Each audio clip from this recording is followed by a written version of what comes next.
Mbote na bino ba maman nanga bandeko nanga ezali nga Muna na kati ya chaîne na bino Muna numéro 1 chaîne où tozolobela masolo ya vie. Baninga nanga na lisolo pesa bino lisolo epesi pasi epesi pe mawa. Couple moko mobali ya benginga na minute oyo baza na matanga. Franchement mes condoléances à la famille na otanga kombote couple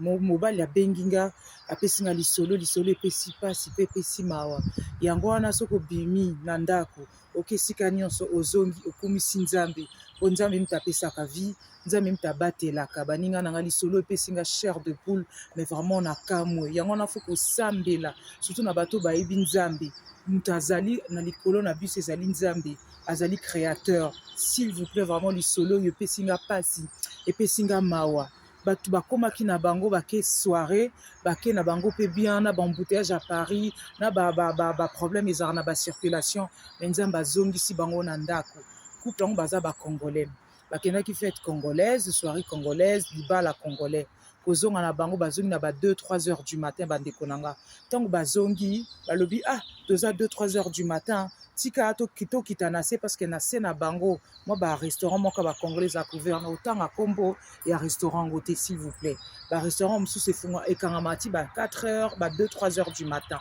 bango balobi tie tokende kosilisa mwa soirée na biso tokesomba mwa ba alcool mwa ba whisky et tout na ndako ezalaki te mwasi na mobali babemani bakiti na se bakutani mpe na bato bazosolola bino bauti wapi biso tozalaki na fête ya Kingani soirée elekaki bien mais basala mikolo 1 heure 2 heures esili biso toza na besoin loyenge toza na besoin ambiance encore week-end eza molai bandeko nanga bazomela lokola toilette ezalaki occupé toilette ezali occupé mwasi alobi te problème te nake nasali tour na toilette eza occupé nasali susu tour amibale eza occupé ekosala eloko te tika na mata na ndako nakende kose soulager esika baza mpe ya côte à côte ko baza mosika te mwasi alobi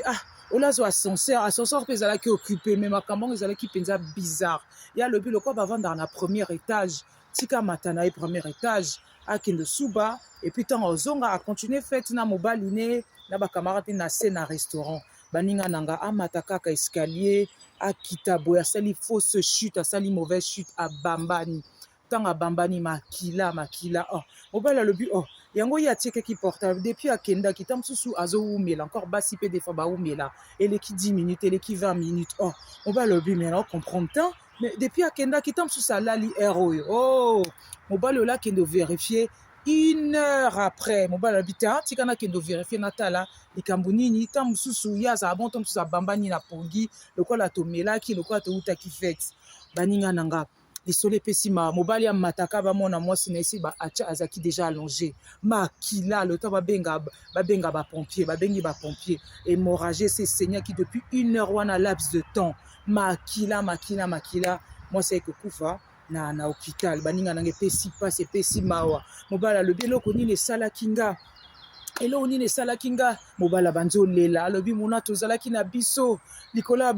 ambiance likolo ya masanga Muna eloko nini esalaki nga biso toyaki na biso tokomaki bien nga na yebisi ndeko ya mobali vie eza na maboka Nzambe azwi molimo na ye franchement na minute oyo mes condoléances à la famille bandeko nanga nayebi lo nini na oloba te topesaka mécondoléance topesa bacourage topesa basoutien vraiment esali pasi esali mawa bandeko nanga bopesanga bacommentaire boyebisanga s'il vous plaît yango tosambela mingi soki Nzambe ake na biso azongi na biso tokomisa Nzambe parce que lelo eza ya biso lelo biso toza na vie lobi toyebi te tomibatela bango babimaki na bango bazongi mwasi na mobali babi bakita